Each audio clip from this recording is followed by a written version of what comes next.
जहाँ जी नमस्कार।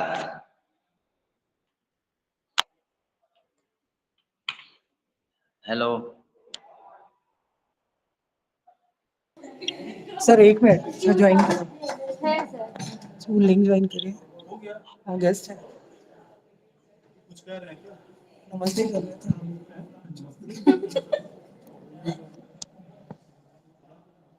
बंद हो गया वो, चला वो नहीं जोड़ेंगे क्या? कौन लिंक भेजा? लिंक मैंने वो गूगल क्लासरूम के थ्रू जो है नोटिफिकेशन डाल दिया। हाँ ग्रुप में लिंक नहीं डाला, ये नोटिफिकेशन डाली गूगल क्लासरूम से, नया लिंक मिल जाएगा।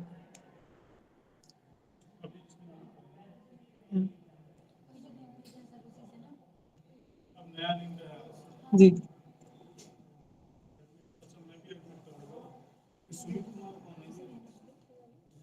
चेक करके करता हूँ। रिक्वेस्ट आ रही है, रिक्वेस्ट आ रही है। हाँ मैं चेक करके डालता हूँ। सबने तो बोला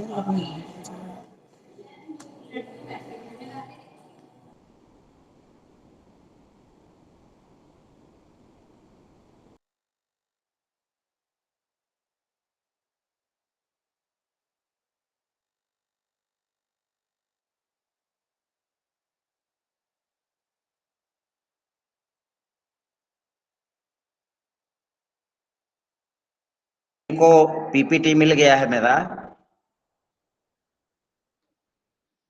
हेलो हेलो, हाँ जी रमेश जी।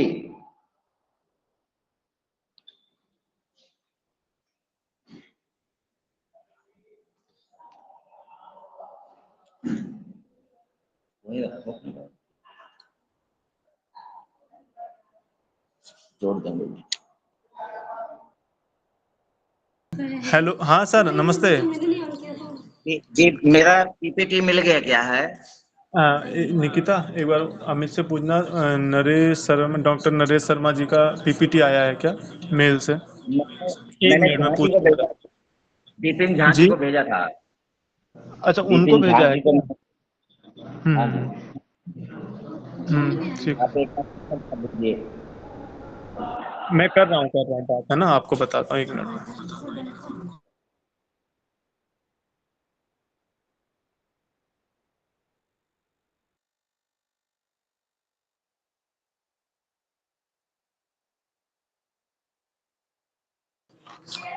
हाँ सर आया है आपका मेल, वो आ गया PPT.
Ramesh ji, Ramesh ji, doctor Ramesh ji. Sir join कर रहे हैं, एक मिनट सर। हाँ तो आप वो पवन मेहता जी हैं, पवन मेहता जी ने स्पेशल रिक्वेस्ट किया था कि ज्योतिष का जब हो मुझे सूचना दे दीजिएगा।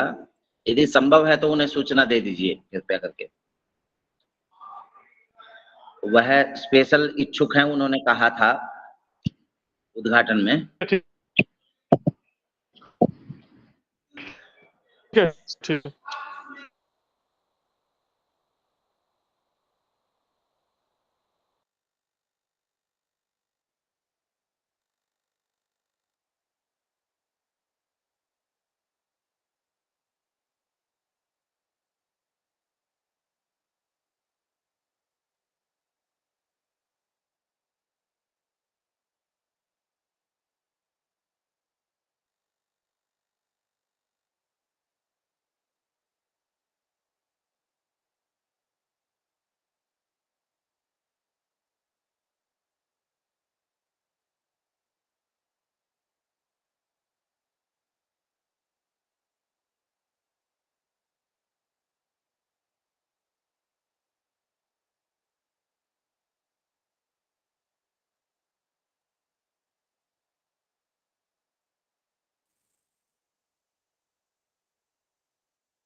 रजिस्टर्ड हैं, बस उसी ईमेल आईडी से जुड़े हैं, क्योंकि दूसरे आईडी से जुड़ेंगे तो उनको परमिट नहीं मिलेगा। वैसे मैं देख ले रहा हूँ कि जो परिचित हैं उनका मैं कर दे रहा हूँ, अपरिचित नंबर से आएंगे, अपरिचित नाम से उनको परमिशन नहीं मिलेगा।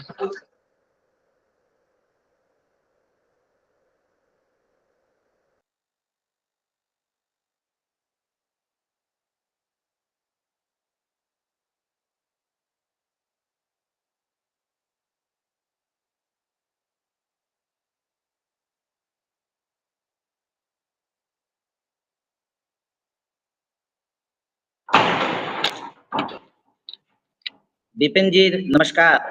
मैंने भी अपने कुछ स्टूडेंट्स को दिया है लिंक। लेकिन इनका नाम हमें जब तक नहीं रहेगा तब तक वो परमिशन नहीं मिल पाएगा उनको। तो एक बार आप ये कर सकते हैं, व्हाट्सएप में उनका नाम दे देंगे तो मैं वेरीफाई करके कर लूंगा। अभी ये तो मैं नहीं बता पाऊंगा कि यानी कौन कौन है, क्योंकि बहुतों को दिया है जितने भी स्टूडेंट्स हैं हमारे। अब कौन जुड़ा है नहीं कह सकता मैं।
सर शुरू करें क्या? मैं रेडी हूँ मैं। हेलो। जी मैं रेडी हूँ सर, रेडी हूँ। ओके ओके ओके, आप शुरू कर रहे हैं क्या विपिन? अरे यार इतना सब हुआ है।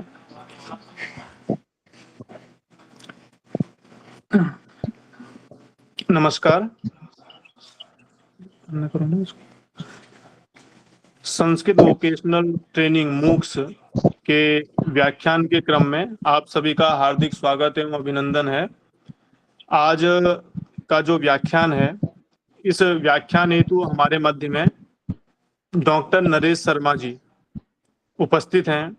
आप महर्षि वाल्मीकि संस्कृत विश्वविद्यालय कैथल हरियाणा में ज्योतिष विभागाध्यक्ष के रूप में अभी कार्यभार देख रहे हैं और आप हमारे विभाग में निरंतर आप हमारे विभाग से जुड़े हुए रहे हैं और कार्यक्रमों में निरंतर आते रहते हैं। और इससे पूर्व भी हमने जो जब यह कार्यक्रम की व्याख्यान श्रृंखला प्रारंभ हुई थी तो उस श्रृंखला में हमने सबसे सर्वप्रथम दिन राष्ट्रीय शिक्षा नीति 2020 पर आपका एक महत्वपूर्ण व्याख्यान हुआ था। और उस दिन ये सभी ने एक बात दोहराई थी कि आपका फिर से व्याख्यान होना चाहिए।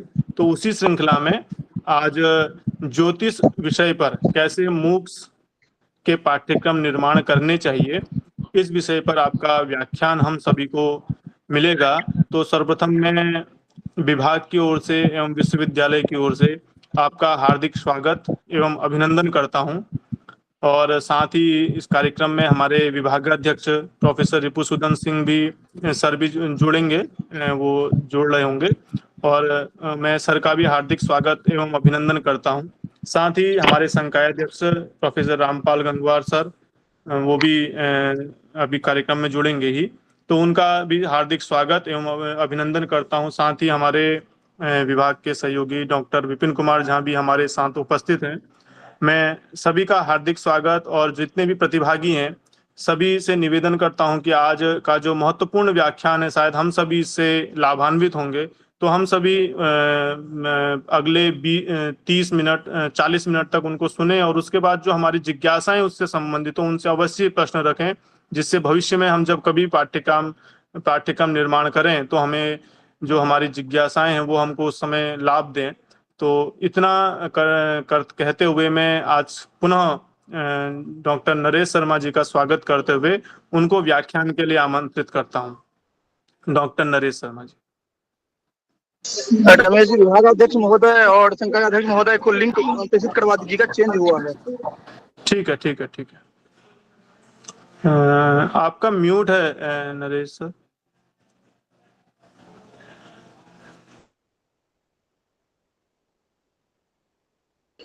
नरेश महोदय जी।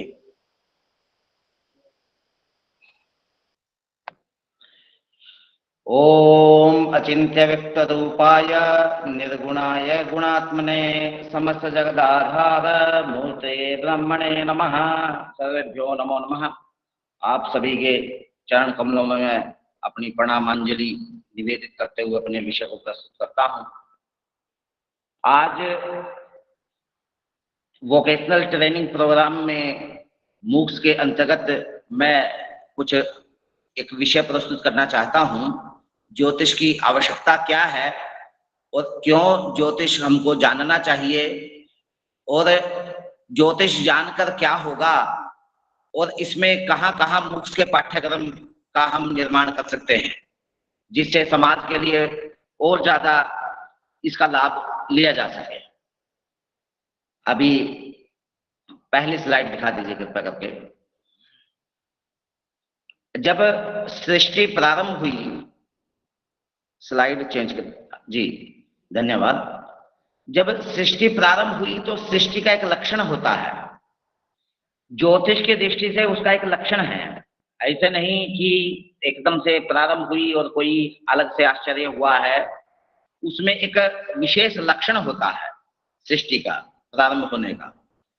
वस्तुतः भास्कराचार्य कल्प के आदि से मानते हैं, परंतु सिद्धांत सूर्य सिद्धांत जो भगवान सूर्य ने 21 लाख से ज्यादा वर्ष पहले मयासुर नामक राक्षस को दिया था, उसके अंतर्गत सृष्टि आदि से ही, यानी सृष्टि आदि और कल्प आदि में अंतर है।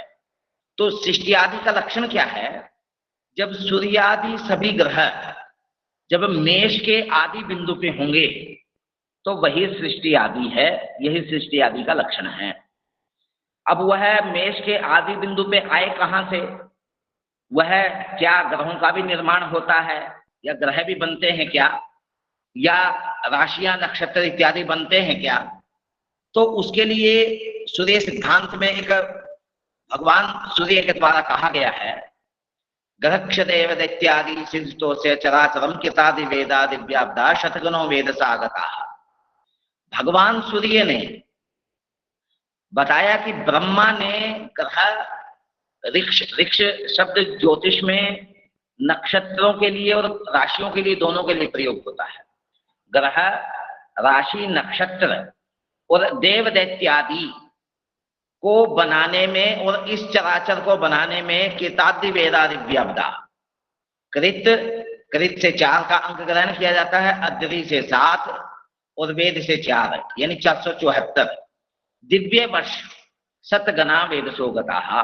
इसको 100 से गुना करेंगे अर्थात 47,400 दिव्य वर्ष ब्रह्मा जी को केवल सृष्टि को बनाने में लगा, वह भी दिव्य वर्ष में। यदि सौर वर्ष की बात करें तो 1,70,64,000 सौर वर्ष ब्रह्मा जी को केवल सृष्टि बनाने में लगे। अब सृष्टि बनने के बाद ग्रह नक्षत्र सब बन चुके थे, अब ग्रहों को अपनी पोजीशन दे दी गई, तो उनकी प्रारंभिक पोजीशन जो थी, जहां से अब आधुनिक विज्ञान में उसको बिग बैंग थ्योरी कहते हैं। बिग बैंग थ्योरी में सबसे पहले सभी ग्रह एक ही सीध में थे, वह भी उसको आधुनिक विज्ञान भी उसी को स्वीकारता है। तो सूर्य आदि सभी ग्रह मेष आदि बिंदु पर थे, वहीं से ग्रहों का संचरण प्रारंभ हुआ। अगली स्लाइड दिखा दीजिए। अब सृष्टि में सृष्टि का लक्षण क्या है, कैसे माने कि सृष्टि प्रारंभ हो गई? तो कहते हैं तमसा वृत्ते समन्ता जल भूते भूतले ततोऽस्मात् उदितो भगवान भानु प्रकाशयन् स्वप्रकाशेन। पूरी धरती पे जब अंधेरा ही अंधेरा था तो अचानक भगवान सूर्य उदित हुए। अब उनके उदित होते ही पूरा पूरा संसार, पूरा भूमि प्रकाशमान हो गई। अब उसके प्रकाशमान होने से सृष्टि के आरंभ का हम जानते हैं कि सृष्टि प्रारंभ हो गई है। अगली स्लाइड दिखा दीजिए। अब सृष्टि प्रारंभ हुई। अब ज्योतिष, बहुत लोग कहते हैं कि ज्योतिष विषय कब से आया। ज्योतिष विषय जब सृष्टि प्रारंभ हुई, जब ग्रह नक्षत्र देव इत्यादि जब बने, तब इसे सृष्टि का प्रारंभ हुआ और तभी ज्योतिष आ गया। ज्योतिष आ गया किस रूप में आ गया? देखिए, यह कुछ परिभाषाएं हैं जो व्यवहार में देखी जाती हैं। ज्योतिर्पिंडानाम बोधकम शास्त्रम ज्योतिषास्त्रम। जो प्रकाशक पिंड हैं, जो प्रकाशमान पिंड हैं, ज्योतिमय पिंड हैं, उनका जो हमको बोध करा दे, ज्ञान करवा दे, ऐसा शास्त्र ज्योतिष शास्त्र है। दूसरी परिभाषा कहते हैं अश्विन्यादि सप्तविंशति नक्षत्राणाम व अष्टाविंशति नक्षत्राणाम बोधकम शास्त्रम ज्योतिष शास्त्रम।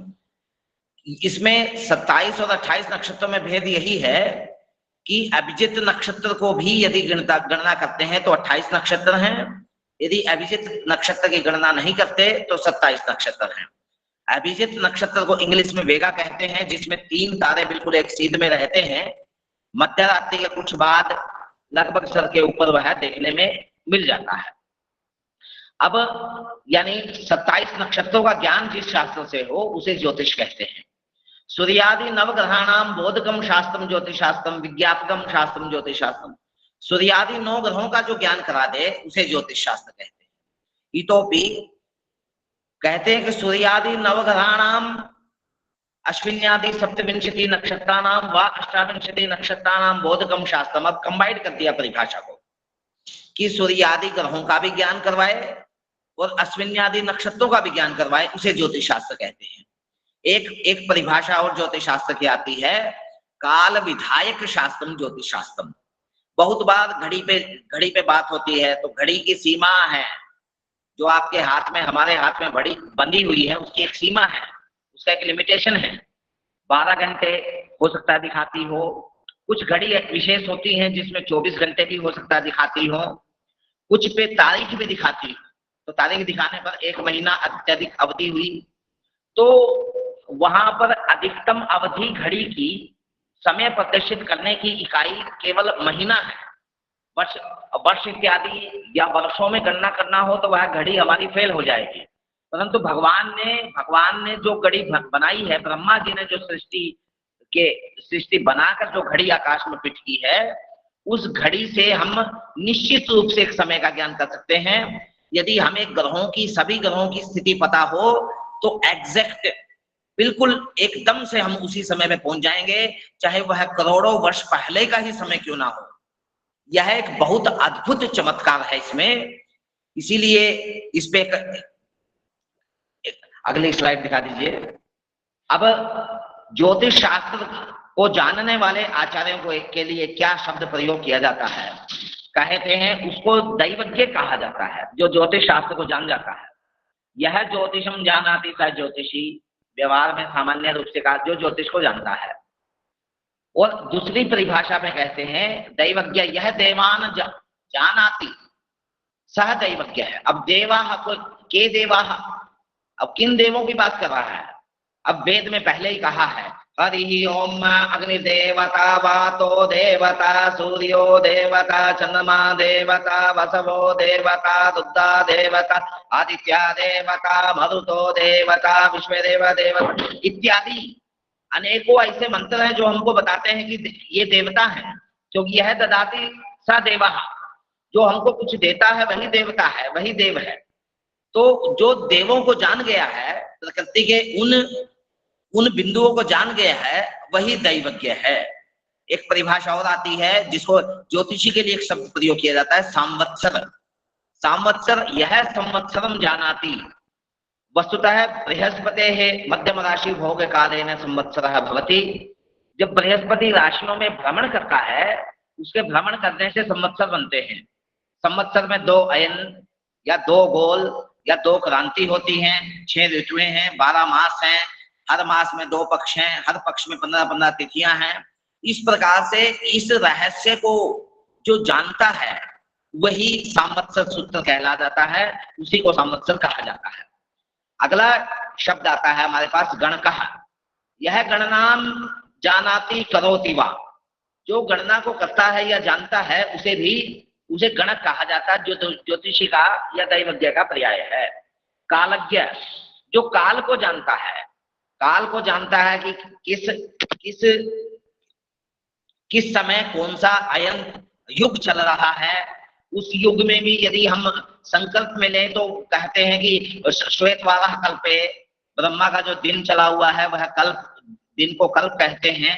उस कल्प में भी श्वेतवाराह नाम का कल्प है, और श्वेतवाराह कल्प में भी क्या कहते हैं कि 6 मनु बीत गए, वैवस्वत मनवंतरे 7वां मनु चला हुआ है 14 मनुओं में, और 7वें मनु में भी कहते हैं कि कलियुगे कली प्रथम चढ़ने नहीं, 7वें महायुग में मनु में भी 27 महायुग बीत गए, अष्टाविंशति तमी कलियुगे 28वां महायुग चला है, और 28वें महायुग में भी कलियुग चला हुआ है, उसमें भी 5125 वर्ष बीत गए हैं।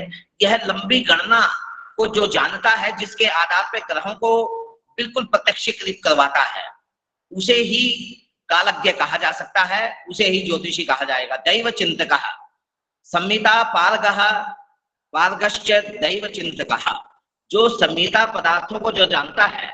अब संहिता के बारे में, संहिता के लक्षण में मैं कहूंगा। अगली स्लाइड दिखा दीजिए। अब ज्योतिष शास्त्र के लिए एक और व्यवहार में शब्द प्रयोग किया जाता है, और कोई भी शास्त्र को आप आदेश शास्त्र नहीं कह सकते, परंतु ज्योतिष शास्त्र ऐसा अद्भुत है, इसके लिए आदेश प्रयोग किया जाता है। क्यों? ज्योतिष शास्त्र फलम पुराण गणकई रादेश उच्यते। यह पुराण गणकों के द्वारा ज्योतिष शास्त्र के फल को जाना जाता है, और उस फल को जानकर आदेश करता है कि आपका ऐसा है, इस तरह से बात है, इस तरह की स्थिति है, आपको इन चीजों का ध्यान रखना चाहिए। आपका चंद्रमा खराब है तो रक्त के संबंधित विकारों से सावधान, आपका मंगल खराब है तो मज्जा के संबंधी समस्याएं, सूर्य खराब है तो अस्थि के संबंधी रोग से जल्दी समझ में आती हैं चीजें, इसीलिए मैं रोग का उदाहरण दे रहा हूं। तो गणक अर्थात ज्योतिषी, पुराण गणक जो है, ज्योतिषी जो है, वह ज्योतिष शास्त्र के फल को आदेशित करता है, इसीलिए यह शास्त्र आदेश शास्त्र कहा जाता है। और इस शास्त्र को जानने के लिए एक अहम इकाई की आवश्यकता होती है, वह है पंचांग। अब पंचांग क्या है? पंचानाम अंगानाम समाहारः तिथि वार नक्षत्र योग करण में वच इति पंचांगमाख्यातम वर्त पर्व निदर्शकम। अब उस पंचांग की ताकत क्या है? देखिए, अब हमको लगता है कि यह पंचांग है, सामान्य है, परंतु पंचांग की ताकत देखिए। उस पंचांग में ग्रहों का स्पष्टीकरण दिया हुआ है, पूरा आकाश को बांध लिया है। अब देखिए क्या वैशिष्ट्य है पंचांग का, प्रस्तुत करते हैं। चतुरंग बलो राजा जगतिम वशमानियेत अहम पंचांग बलवानाम आकाशम वशमानिये। ये जो पूरा जगत है जिसके पास चतुरंगिनी सेना है, चतुरंगिनी सेना का मतलब हुआ हाथी, घोड़े रथ और पैदल, ये चारों सेना, आज वर्तमान में कहा जाएगा तो स्थल सेना, वायु सेना और जल सेना, तीनों ही सेना से जो युक्त है वही, उसी का प्रबलत्व रहेगा, उसी का बल रहता है। ये पुरातन काल में ये चारों प्रकार की सेनाएं जिसके पास होती थी, पूरा जगत उसके पास में रहता था। अब उसी प्रकार पंचांग, अहम पंचांग बलवानाम आकाशम वशमान, मैं पंचांग हूं तो बलवान हूं। किस तरह से बलवान हूं? क्योंकि पूरा आकाश का ग्रहों की स्थिति, नक्षत्रों की स्थिति, तिथि वार नक्षत्र योग करण, इन सबको बता देगा वह पंचांग केला। इसीलिए पूरा आकाश, आकाशीय पिंडों के आधार पर जो हम गणितीय प्रक्रिया करते हैं, भगवान सूर्य के द्वारा बताए गए सूर्य सिद्धांत के आधार पर, उस प्रक्रिया से आकाश में वहीं पर ग्रह हमको प्राप्त हो जाता है। अब आगे एक बार स्लाइड बता दीजिए। अब यह ज्योतिष शास्त्र काम कैसे करता है? इसका प्रभाव कैसे होता है, इसके लिए सारावली कल्याण वर्मा जी सारावली में प्रस्तुत करते हैं मंगलाचरण में ही, यस्योदय जगदिदम प्रतिबोधमेति मध्य स्थिते परसर्ति प्रकृति क्रियासु अस्तम गते स्वपिति चोच्छलसितैक मात्रम भावतरीय से जयति प्रकट प्रभावः। जब भगवान भास्कर भगवान सूर्य जब उदय होते हैं तो ये पूरा संसार जागृति में हो जाता है, पूरा संसार बोध में लग जाता है, जानने के लिए उत्सुक हो जाता है और अपने अपने कार्यों में लग जाता है, प्रारंभ कर देता है अपने अपने कार्यों को, गति को। फिर जैसे जैसे मध्य में आता है, कहते हैं कि सूर्य यदि सबसे ज्यादा बलि कहीं होता है तो वह स्थान है आकाश का मध्य, और जहां पर सर के ऊपर हमारे सूर्य होता है उस समय, और कहते हैं कि अभिजित मुहूर्त है, क्योंकि मध्याह्न से 24 मिनट पहले और 24 मिनट बाद प्रायः, क्योंकि यह कुछ मिनट सेकंड घटते बढ़ते भी हैं दिन के मान से, प्रायः 24 मिनट पहले 24 मिनट बाद तक यह काल को अभिजित काल कहा जाता है। इस अभिजित काल में बुद्धि मस्तिष्क बहुत तेज चलता है, इसीलिए अभिजित मुहूर्त में बहुत सारे कार्य किए जाते हैं, शोधित किए। तो मध्य परसरति प्रकृति क्रियासु, क्रियाओं में संलग्न हो जाते हैं और बिल्कुल तत्पर हो जाते हैं। अस्तम गते सोपिति चोच्छलसितैकमात्रम भावतरीय से जयति प्रकट प्रभावः।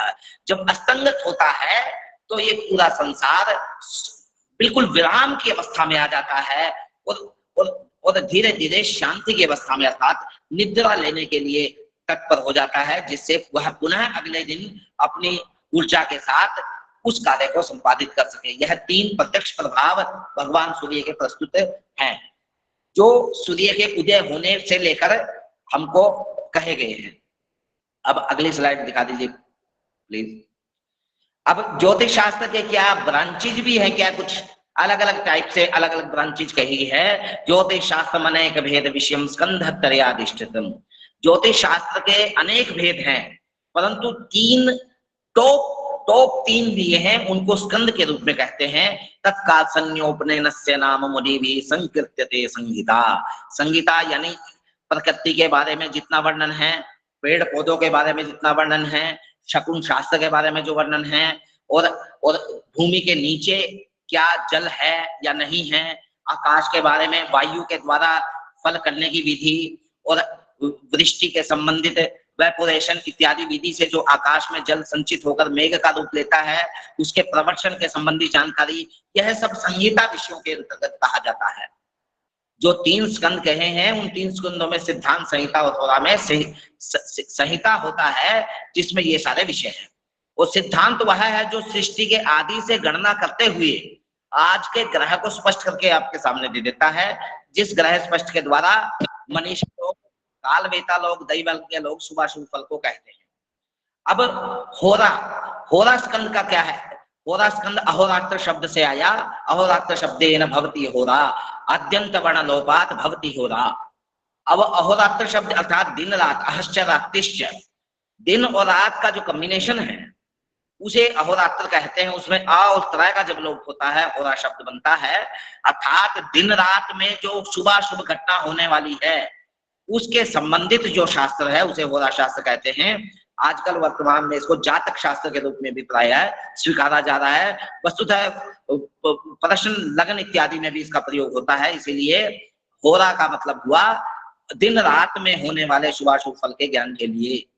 अगली स्लाइड दिखा दीजिए प्लीज। अब होरा शास्त्र का एक वैशिष्ट्य और प्रस्तुत करते हैं। अर्था जने सहाय पुरुषाणाम अपदर्णवे पोतः यात्रा समय मंत्री जातकम पहाय नास्त्य प्रहा।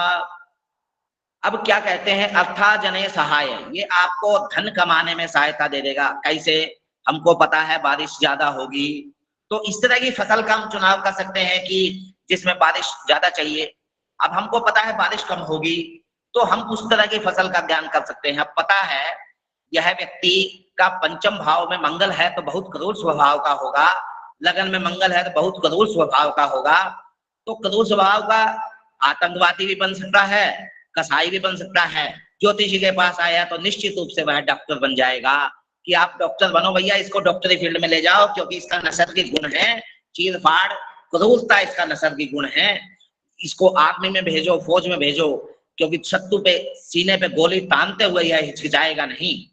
यह सारा इसीलिए सहायक है ज्योतिष शास्त्र आपके लिए, धन कमाने में सहायक है आपके लिए। और पुरुषाणाम अपधर्म एक होता है, जो ये संसार है, समुद्र रूपी संसार है, इसको पार करने में वह एक पोतः का काम करता है। अर्थात वह जो चलाने वाला जो चप्पू, अलग अलग स्थान पे अलग अलग नाम दिया जाता है, जिससे जल को प्रवाहित करके पीछे धकेला जाता है और आगे बढ़ा जाता है नाव को लेके। यात्रा समय मंत्री, यदि यात्रा कर रहे हैं तो मंत्री की तरह हैं। मंत्री की तरह कैसे हैं? वातावरण का पता हो। अब पता चला हम गए गाड़ी से, अब बीमार हो गए, यानी गाड़ी से गए, बाइक से गए, पैदल जा रहे हैं, और यदि हमको पता है बारिश होगी तो हम रेनकोट लेके जा सकते हैं, यदि कम पैसे में काम चलाना है, छतरी लेके जा सकते हैं, नहीं तो हम गाड़ी से जा सकते हैं, ऐसे वाहन से जा सकते हैं जहां भीगे ना। तो यात्रा में भी यह मंत्री की तरह आपका काम करता है। जातम अपहाय नास्ति अपरः, और इस जातक शास्त्र से ज्यादा कोई आपका मित्र हो नहीं सकता। अब इसी प्रकार इस शास्त्र को जो जान जाते हैं ज्योतिषी, उनकी प्रशंसा में भी एक बात कहते हैं, ये बरहमहीर कहते हैं, मलेच्छा ही वनास्तेषु सम्यक शास्त्रम इदं स्थितम् ऋषि वत्ते भी। ऋषि, अगली स्लाइड चला दीजिए। मलेच्छा ही, अगले जी, मलेच्छा ही अवनास्तेषु सम्यक शास्त्रमिदं स्थितम् ऋषि वत्ते भी पूज्यन्ते किम पुनर्दैव विद्विजा।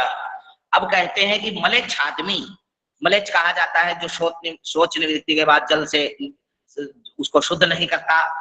बहुत सारे स्थान ऐसे हैं जहां पर जल का अभाव है, तो वहां पेपर इत्यादि का प्रयोग वह करते हैं। तो उन सब लोगों के लिए हम लोग मलेच्छ शब्द की, मल उसके शरीर में रहता है ऐसा मानते हुए हम उनके लिए मलेच्छ शब्द प्रयोग करते हैं। और कहता है मलेच्छा ही यवनास्तेषु, मलेच्छ है, और यवनों में भी यदि मलेच्छ है कोई, तो उसने यदि सम्यक शास्त्रम इदं स्थितम, और शास्त्र का बढ़िया तरीके से ज्ञान कर लिया है। जैसे अब्दुल रहीम खाने खाना का एक नाम है, जो बैरम खां के साहबजादे थे, अकबर के सिपह सलार बैरम खां के लड़के थे, जिन्होंने एक पुस्तक लिखी खेट कोतकुम, ज्योतिष का अद्भुत ग्रंथ है, जो बाद में लाल किताब का रूप लिया। यदि मलेच्छ, यमन मलेच्छ भी यदि शास्त्र को पढ़ लेता है तो भी ऋषि वत्ते भी पूज्यन्ते, वह ऋषि की तरीके से पूजा जाएगा।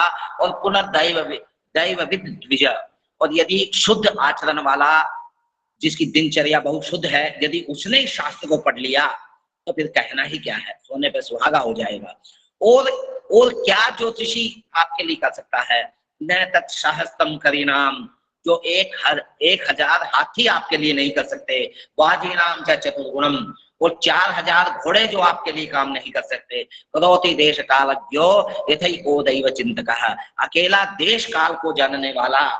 अब पता है इस देश में ये चीजें होंगी, इस देश में ये चीजें नहीं होंगी, तो उस हिसाब से आप अपने व्यवसाय इत्यादि का चुनाव कर सकते हैं। और काल को जो जानता है, समझता है, वह दैव चिंतक है, और समाज का कल्याण वह करता है, जिससे समाज बहुत आगे बढ़ता है। अब आगे एक बात दे दीजिए, अगली स्लाइड दे दीजिए, अगली स्लाइड। अब देखिए, परंतु ज्योतिष शास्त्र जैसे जैसे जिस विषय का प्रचार होता है उसमें विडंबनाएं बहुत होती है, क्योंकि यही उस विषय की विशेषता है कि हर कोई अपने आप में दुकान खोलकर अपने आप को समाज के सामने एक व्यवसाय के रूप में प्रस्तुत करना चाहता है। परंतु जिस चीज का महत्वपूर्ण ध्यान रखना चाहिए वह है अपश्य मरणम जीवम प्रपश्यन्ति शुभाशुभम मरिष्यति यदि दैवात् कौन भुक्ते तत् शुभाशुभम। यदि मान लीजिए किसी ने कुंडली देखा और कुंडली देखने के बाद मृत्यु को देखा नहीं, कब कितना आयु इसका है और यह कितने समय तक जीवित रहेगा, और बताने लगा कि भैया ये तो डॉक्टर बनेगा, इंजीनियर बनेगा। कहते हैं कि देवता की प्रकोप से यदि वह मर गया, मृत्यु हो गई, कौन भुगते का शुभाशुभ, ये डॉक्टर इंजीनियर जो आपने बना दिया है यह कौन बनेगा। इसीलिए इसका समाधान देते हैं, क्या करना है? तस्मात् सर्वं प्रयत्नेन आयु स्थानम विचिन्तयेत् बालस्य जन्ममात्रेण जन्मादिष्टं विचारयेत्। तस्मात् सर्व प्रयत्न, इसीलिए पूरी ताकत लगा दीजिए। यदि जातक की कुंडली देख रहे हैं आयु स्थान को जानने के लिए, आयु को जानने के लिए, क्योंकि जन्म मात्र होते ही अरिष्ट हो जाता है, अनेकों प्रकार से उसके अरिष्ट होने की संभावना रहती है। यह बात बहुत महत्वपूर्ण है। इसीलिए दैवज्ञ को पहले ही सावधान होना चाहिए, ऐसा नहीं कि डॉक्टर इंजीनियर बनाना शुरू करे।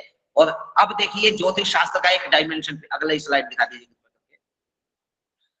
अब अगले स्लाइड में कहते हैं त्रिधा अंतरम, ये ओरिजिन ऑफ 3 डायमेंशन, जिसको कहते हैं front foot, back foot, right और लेफ्ट का डिफरेंस, और अबव और बिलो का डिफरेंस, और फ्रंट फिट और बैक फिट का डिफरेंस। ये 3 प्रकार के जो डिफरेंस कहे हैं, 3 प्रकार के अंतर। सबसे पहले इनका 3 प्रकार के अंतरों का प्रयोग होता है ग्रहों की कक्षाओं में, क्योंकि सभी ग्रहों की जो कक्षाएं हैं वो ऊर्ध्वाधर है।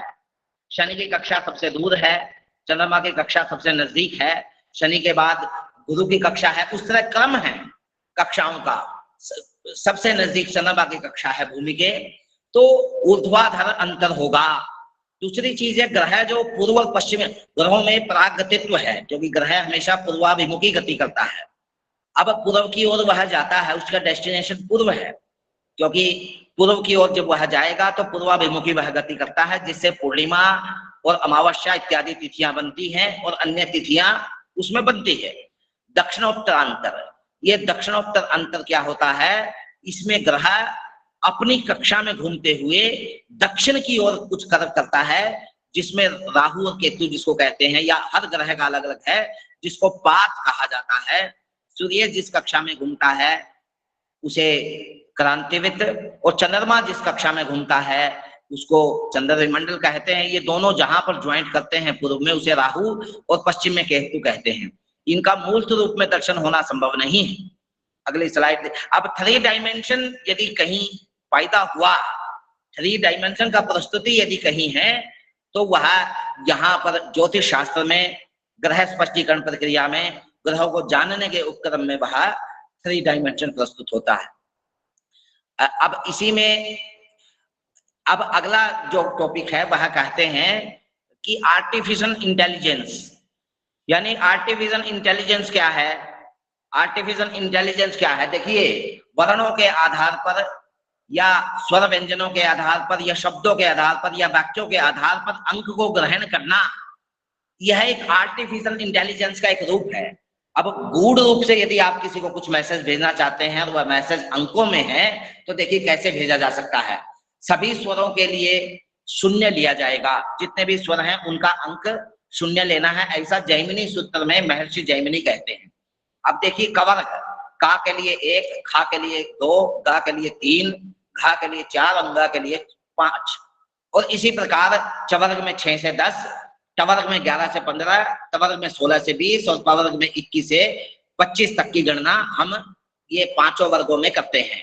अब आए या के लिए 30 और रा के लिए 40, ला के लिए 50, वा के लिए 60 और क्षा के लिए 70, क्षा के लिए 80 और सा के लिए 90 और हा के लिए 100। इस तरह से अंक ग्रहण करने की विधि आर्यभट्टियम नामक ग्रंथ में प्रतिपादित की गई है। देखिए अक्षरों के आधार पर हम किसी को मैसेज भेज सकते हैं और इसको हम बता सकते हैं। अगला स्लाइड है वाक्यों के आधार, ये क्या बोलते हैं, शब्दों के आधार पर। देखिए आर्टिफिशियल इंटेलिजेंस का एक रूप और है जिसको हम कहते हैं कि शब्दों के आधार पर अंक ग्रहण करने की विधि। वस्तुतः यहाँ मैंने केवल 12 तक ही अगली स्लाइड चला दीजिए सर। देखिए अंकों के द्वारा, शब्दों के द्वारा, यह तो वर्णों के आधार पर अंक। अगली स्लाइड दे दीजिए प्लीज।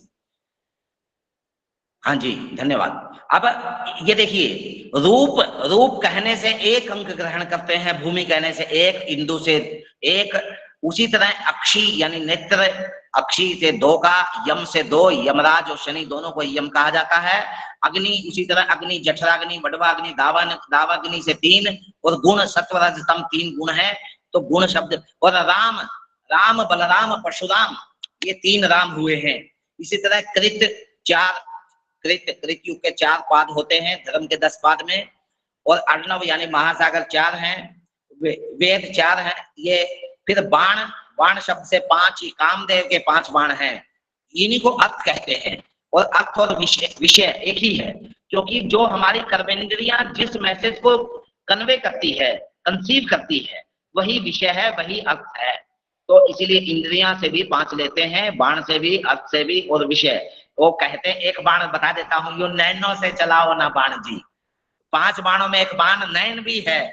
और आप किसी को पसंद करना है तो प्रेम से देखकर प्रणाम करके अपनी नेत्रों से आप किसी को जीत सकते हैं, कामदेव का एक बाण चला के, या किसी को बढ़िया पकवान खिला के आप उसको जीत सकते हैं, या उसको किसी को पसंद कर सकते हैं। तो यह जो पांच कर्मेंद्रियां जो कही है, यानी करण कहा, फिर त्वकेंद्रिय कहा, उसने मुझे ऐसे छुआ कि मैं बिल्कुल उसके बाद संचरित हो गया, अपने कार्यों में संलग्न हो गया। गुरुजी ने सर पे हाथ क्या रखा, बिल्कुल मैं कटिबद्ध होकर अपनी निष्ठा से अपने कर्तव्य का निर्वहन कर रहा हूँ। बहुत सारे इस तरह के उदाहरण हमको मिल जाएंगे। रस शब्द से 6 का अंक, ऋतुओं से भी 6 का अंक। उसी तरह अग न गच्छति इति अगः, पर्वत अद्री और नग और ऋषि, सप्त ऋषि है। और तुरंग देखिए, तुरंग घोड़े हैं यह, और ये घोड़े हैं सूर्य भगवान के 7 छंद। अब यह तुरंग शब्द से सूर्य के 7 घोड़ों का ही ग्रहण करते हैं। गायत्री, तिष्ठुप, जगति, पंक्ति, अनुष्टुप इत्यादि, ये 7 छंद लिए जाते हैं। वसु 8 का अंक ग्रहण करेंगे। नाग से हाथी का पर्यायवाची है, और नाग जाति भी है। अष्टकुल नागेभ्यो नमः। और इब हाथी हुए, वसु अष्ट वसुवः। 9 शब्द से नंद है।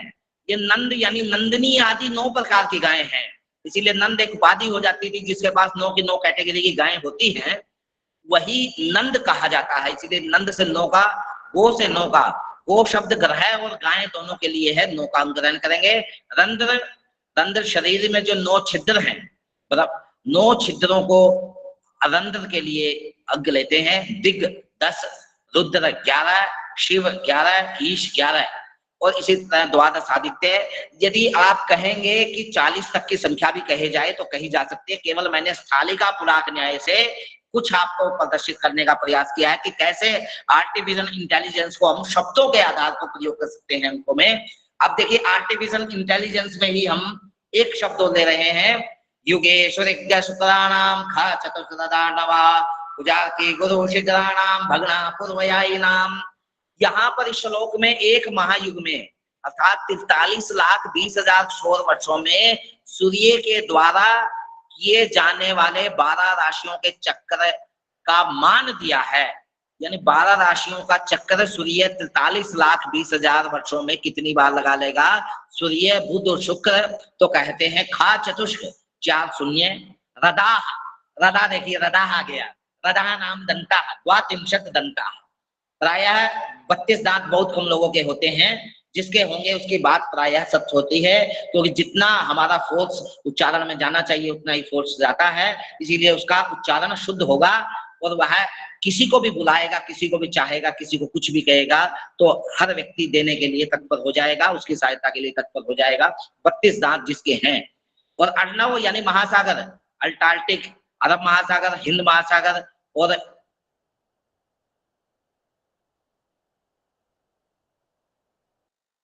प्रशांत, ये 4 महासागर हुए। अब अंका नाम वामतो गति, अंकों को उल्टा लिखते हैं, इसीलिए 4 शून्य बाद में गए, 32 उससे पहले आया, 4 उसके पहले आ गए, 43,20,000। अब देखिए, एक वाक्य के आधार पर कैसे हम अंकों को जान सकते हैं और आर्टिफिशियल इंटेलिजेंस को प्रयोग कर सकते हैं। यह एक अद्भुत अभिनव प्रयोग है ज्योतिष शास्त्र में। इसके बाद ज्योतिष शास्त्र की आवश्यकता में के उपक्रम में गणित के कुछ प्रकार कहे हैं। अंक गणित का एक अभिनव ग्रंथ भास्कराचार्य ने लिखा लीलावती के रूप में, जो अपनी पुत्री या वहां पर मतभेद कुछ प्राप्त होता है, परंतु उद्देश्य हमारा ज्ञान से है, उस मतभेद की ओर हमें कतई जाना नहीं चाहिए। अब चाहे पत्नी को ज्ञान दिया हो या बेटी को दिया हो, फर्क ही क्या पड़ता है? क्योंकि पत्नी भी यदि आपके कहने अनुसार चलती है तो वह बेटी की तरह ही हो जाती है कुछ समय बाद। यदि आज्ञा का पालन शब्दशः करती है तो वह बेटी की तरह ही है।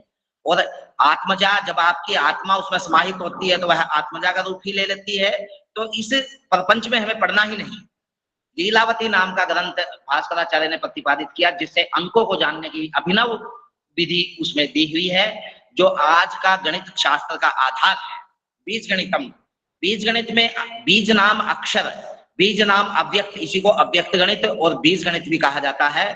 जैसे लीलावती के लिए एक शब्द और आता है, या अंक गणित के लिए पाटी गणित उसको कहा जाता है, उसी तरह बीज गणित के लिए एक शब्द आता है अव्यक्त गणित, और दूसरा शब्द इसके लिए आता है वर्णों का गणित, यानी वर्णों के आधार पर माना इसकी आयु का और इसकी आयु का, और इसके मान मानकर गणना करते हैं और सिद्धि को प्राप्त कर लेते हैं और व्यक्त कर देते हैं गणित के रूप में। इस विधि को जानने के लिए, प्रतिपादित करने के लिए अभिनव विधि प्रस्तुत की गई है बीज गणित में।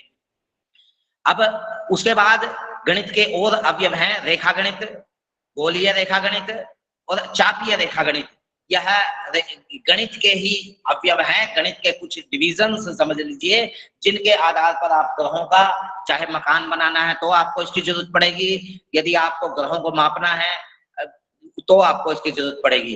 अब देखिए अगला मैं जो दिखाना चाहता हूं, एक यह यानी गजब का एक, अगली स्लाइड दिखा दीजिए कृपया करके। देखिए यह मैंने प्रदर्शित करने का प्रयास किया है, यह भारत का मैप है, और वस्तुतः है यह मैप पूरे विश्व के नक्शे के साथ प्रस्तुत होना चाहिए था, परंतु तब भी आप देखिए एक ऊपर से नीचे लाइन आई है, एक लेफ्ट से राइट में लाइन गई है। जो ऊपर से नीचे लाइन आई है यही भारत की मध्य रेखा है, मानक रेखा है, यही समय की सूचना देती है। और इस समय की सूचना का आधार क्या है, क्या सभी को स्पष्ट दिखाई दे रहा है? एक बार बता देंगे मुझे प्लीज स्लाइड में। एकदम स्पष्ट है। भारत का पूर्वतम बिंदु क्या है? अब भारत का, अब कहते हैं अरुणाचल प्रदेश, अरुण है, आचल है प्रथमे भारते, अरुण जहां सूर्य की रश्मियां सबसे पहले भारत में आती है उसी को अरुणाचल प्रदेश कहते हैं। उसमें भी एक स्थान है किबिथु, जहां का रेखांश का मतलब हुआ 95 अंश और 25 कला पूर्वी है। यह जो देखिए, यह जो मान है, यह मान हुआ ग्रीनविच इंग्लैंड से, ग्रीनविच इंग्लैंड से 95 अंश और 25 कला की दूरी है। किबिथु नाम के स्थान की एक भारत का यह पूर्वतम बिंदु है। इसके बाद फिर अगला देश आ जाएगा। उसी प्रकार पश्चिमतम बिंदु भी भारत का है, गौहरा या इसी को गौरी या सरक्रीक, गुजरात में रहता है एक स्थान, भी कहते हैं गौहर। और जो भारत का पश्चिमतम बिंदु है, जहां का रेखांश 68 अंश और 7 कला है। अब यह जो बीच की जो लाइन है, ऊपर से नीचे जो लाइन है, इसको देखिए कैसे जाना।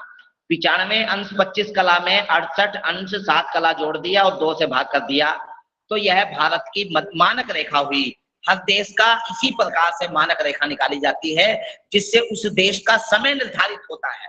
देखिए काल को बताने वाले हम ही हैं, हम ही समय की सूचना दे रहे हैं। 1 जुलाई 1905 से ये घंटे मिनट इत्यादि प्रयोग होते हैं, नहीं तो घटे पल का ही व्यवहार संपूर्ण विश्व में होता था। और उसको जानने के लिए अब दूसरा देखिए, दूसरा अब भारत को जानने का दूसरा डायमेंशन देखिए। यह तो पूर्व से दूरी देखिए, अब दूसरा देखिए भारत का उत्तरतम बिंदु जो है, अब यह देखिए यहाँ पर आया ऊपर 37 डिग्री और 6 कला यानी उत्तर में, और दूसरा आया 8 अंश 4 कला ये दक्षिण में। ये केप कोमोरिन कन्याकुमारी तमिलनाडु में ये पॉइंट्स है जो भारत का दक्षिणतम बिंदु है। उसी तरह भारत का उत्तरतम बिंदु इंदिराफाल यानी जम्मू कश्मीर में है। अब इन दोनों को हम जान लिया, इसी प्रकार हर देश का उत्तरतम बिंदु और दक्षिणतम बिंदु जानते हैं, और उसी प्रकार पूर्वतम और पश्चिमतम बिंदु जानते हैं। पूर्वतम और पश्चिमतम बिंदु के आधार से ही समय होता है। हर अंश को 5 से गुणा कर दीजिए। भारत का मानक रेखा 82 अंश 30 कला है, इसको जब 4 से गुणा करेंगे तो 330 मिनट हो जाएंगे। 4 से गुणा करने का मतलब मिनट बनाना है, और 4 से गुणा करने के बाद मिनट बनेगा, और वह मिनट बताएगा हमको कि इतना मिनट हम ग्रीनविच से दूर हैं। जैसे भारत का 330 मिनट हुई तो 5.5 घंटे। यदि हमें ग्रीनविच की घड़ी से अपनी घड़ी को सेट करना है तो हमें 5.5 घंटे ग्रीनविच के टाइम में जोड़ना होगा।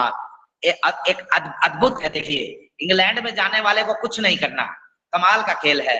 केवल घड़ी जैसे बंधी है उसको उलट के बांध लीजिए, तो उलट के बांध लीजिए, ऊपर आप 12 ही समझिए, ऊपर के साइड में 12 ही समझिए, तो आपके पास इंग्लैंड की घड़ी बन जाएगी। आप इसको देख सकते हैं, ग्रीनविच इंग्लैंड में स्थित है। यह एक, देखिए, अक्षांश रेखांश उत्तर को दक्षिण को जानने का, पूर्व पश्चिम को जानने का यह एक अभिनव प्रयोग यहाँ है, जो आप मूक इत्यादि के पाठ्यक्रम निर्माण में आप इसकी बड़ी भूमिका ले सकते हैं। भूगोल का अध्ययन के साथ आप इसको बहुत सुंदर तरीके से संपूर्ण विश्व का भूगोल का एक पाठ्यक्रम बना सकते हैं, जिसको जानने की विधियां उसमें प्रतिपादित होंगी और कुछ भौगोलिक स्थितियां भी आप वहां पर प्रदर्शित कर सकते हैं। अगला देखिए, यह मैंने अगला स्लाइड देखिए। अब इसमें ये मानिए कि मैं या आप खड़े हैं, अब मैं खड़ा हूं तो आकाश में जहां टॉप पे मेरा टच होगा उसको खामध्य कहते हैं। अब खामध्य कहते हैं, इसमें जो एक बिंदु है जहां पर उत्तर ध्रुव स्थान लिखा है, और दूसरा बिंदु है एक उत्तरी समस्थान। यह उत्तरी समस्थान हमारी धरती का वह हिस्सा है जो उत्तर में स्पर्श कर रहा है, और उत्तरी ध्रुव जो उत्तर में स्पर्श करने वाला हिस्सा है, उससे जितना ऊपर हमारा उत्तरी ध्रुव है वही उस स्थान का अक्षांश कहा जाता है। अक्षांश को जानने का यही एक बहुत अद्भुत तरीका है। इस तरीके के द्वारा आप अक्षांश को बहुत आसानी से जान सकते हैं। टेबल लीजिए, टेबल पे आप एक पाइप लीजिए, उस पाइप से आप उत्तर में ध्रुव तारा को देखिए। पहचान ये है कि सप्तऋषि उसका चक्कर 24 घंटे में काटेगा, तो उस ध्रुव तारे को पहचान कर आप उस पाइप को कॉन्सेंट्रेट कर दीजिए, और यानी कांस्टेंट कर दीजिए। कांस्टेंट करने के बाद अब धरती से या टेबल से उसका डिस्टेंस माप लीजिए डिग्री में, वही अक्षांश होगा। पहले जिसको हम पलभा के रूप में मापते थे, जो अंगुलात्मक होती थी, शंकु से जिसका साधन किया जाता था, 21 मार्च 23 सितंबर यानी सायन में शादी सायन तुलादे के दिन दिक् साधन किया जाता था। दिक् साधन के संबंध में यहाँ एक पाठ्यक्रम बढ़िया तरीके से निर्माण किया जा सकता है। और यह कुछ बिंदु हैं जो साइंटिफिक बिंदु हैं, टेक्निकल एस्ट्रोफिजिक्स को जानने वाले विद्यार्थी को यह आवश्यक रहते हैं, और घबराने की जरूरत नहीं होती किसी भी विषय को जानने के लिए। बहुत सहजता से विषय हमें स्पष्ट होगा और उसका ज्ञान हमें प्राप्त हो जाएगा। अब इतना ही कह के मैं अपनी वाणी को यही विराम देता हूँ। बहुत बहुत धन्यवाद, मुझे समय दिया, मैं समय से अपनी बात कह पाया। यदि किसी साथी को कोई प्रश्न हो तो मुझे समाधान करने में या कुछ अपनी नॉलेज को शेयर करने में वो होगा, अच्छा लगेगा। बहुत बहुत आभार। आपने बहुत ही चित्रात्मक रूप में बहुत बेहतर तरीके से अपनी प्रस्तुति दी। किसी को अगर कोई समस्या हो, कुछ जिज्ञासा हो तो पूछ सकते हैं। हो सकता है कि मेरी ध्वनि स्पष्ट न हो आज, तो अच्छा है टाइम से पहले इन्होंने छोड़ दिया, क्योंकि कुछ विलंब से अगर होता तो मुझे भी दिक्कत होती। तो किसी को कोई जिज्ञासा हो तो पूछ सकते हैं। सर मेरा एक दो प्रश्न है। सर ये अभिजित नक्षत्र को जो है जातक की कुंडली की गणना में अनिवार्य रूप से सम्मिलित क्यों नहीं किया जाता, जबकि अवकड़ा चक्र में तो सर इस नक्षत्र के चारों चरण और उनके वर्ण भी उपलब्ध हैं, जूझे जोखा है।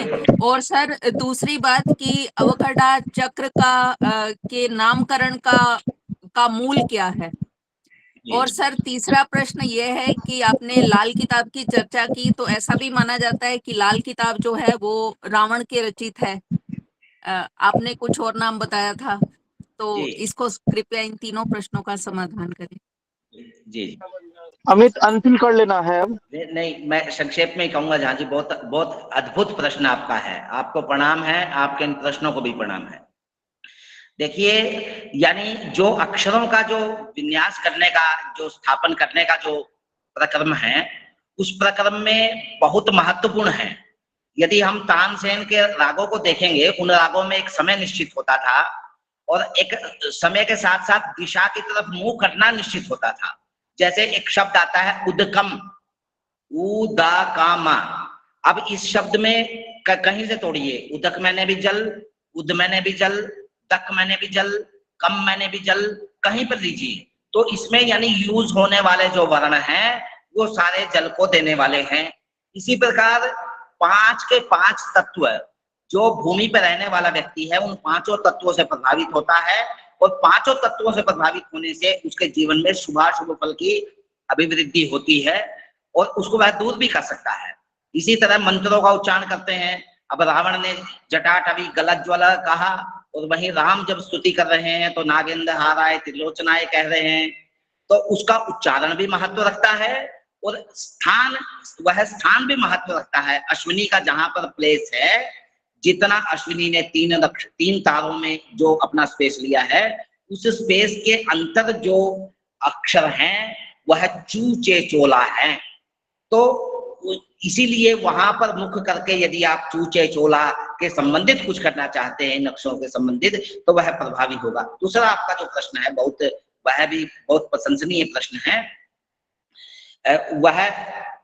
वह देखिए उसमें क्या कहा कि जब हम अक्षरों को ले रहे हैं तो ज्येष्ठा का अंतिम चरण और श्रवण का प्रारंभिक तिथ्यांश भाग अर्थात 15वां हिस्सा, यह मिलाकर अभिजित नक्षत्र का मान होता है। और ऐसा नहीं है कि लिया नहीं जाता, क्योंकि अष्टोत्तर दशा का जब आप साधन करते हैं तो वहां पर अभिजित दशा का साधन विशेष रूप से बताया गया है भारतीय कुंडली विज्ञान में, और अन्य ग्रंथों में भी बताया गया है, क्योंकि वहां 28 नक्षत्रों को लिया जाता है, 27 को नहीं। परंतु देखिए यह व्यक्तिगत वो है, आवश्यकता है या व्यक्तिगत वो नॉलेज है, यानी एक्सप्रेशन है उसका, कि वह कितनी चीजों को लेना चाहता है, जिन चीजों के आधार पर वह समाज में यानी अपना प्रचार प्रसार करेगा। तो तीसरा जो आपने कहा लाल किताब, अब्दुल रहीम खाने खाना ने खेत को तुम लिखा है, उसके बहुत सारे वस्तुतः लाल किताब अरबी और फारसी में पहले प्राप्त होती है। इसको कहते हैं तिलस्मी ग्रंथ है यह, क्योंकि लाल किताब पे यदि लाल जिल्द नहीं होगा तो काम नहीं करेगा। तो मैंने उसको जानने के बहुत प्रयास किए। यदि हस्तरेखा से कोई कुंडली बनाना चाहे, जैसे कैप्टन लेखराज शर्मा जी हिमाचल प्रदेश में जोगिंदरनगर में है, हस्तरेखा से कुंडली बनाते हैं। एक योग कह देता हूं, देखिए मैं एडवांटेज दे देता हूं आपको। जो सूर्य और बुध की युति प्राय सभी में होती है, लेकिन कुछ ऐसी कुंडलियां होंगी जिनमें सूर्य बुध की युति नहीं होगी। तो कैसे हाथ को देख के जाने कि सूर्य बुध की युति है?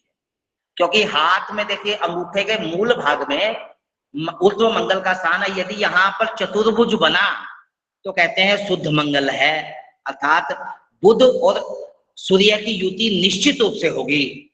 यदि यहाँ पे त्रिभुज बनी होगी तो सूर्य बुध की युति नहीं होगी। और बहुत कम कुंडलियां होती है जिसमें सूर्य बुध की युति नहीं होगी, परंतु हाथ को देखकर आप जान सकते हैं। इसी प्रकार हाथ को देखकर, हालांकि मैंने वो रखा नहीं क्योंकि बहुत विशद होता, कुछ ही पॉइंट मुझे छूने थे, लेकिन आपका प्रश्न मेरे लिए उपकारक रहा जो मैं उस चीज को भी छुपाया।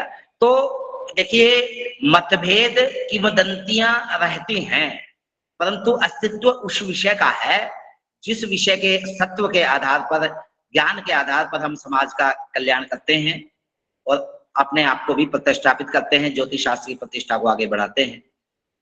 जी सर, अवकढ़ा चक्र का मूल, उसके नामकरण का मूल क्या है? यही नाम क्यों दिया गया? एक ग्रंथ है नरपति जयचर्या नाम का ग्रंथ है। उसमें एक शतपथ चक्र दिया हुआ है। शतपथ चक्र तो मैं समूह में शेयर कर दूंगा उसका फोटो आपको वहां से। जी हाँ जी, हाँ, सुमित शर्मा जी का प्रश्न है। सुमित शर्मा, धन्यवाद सर।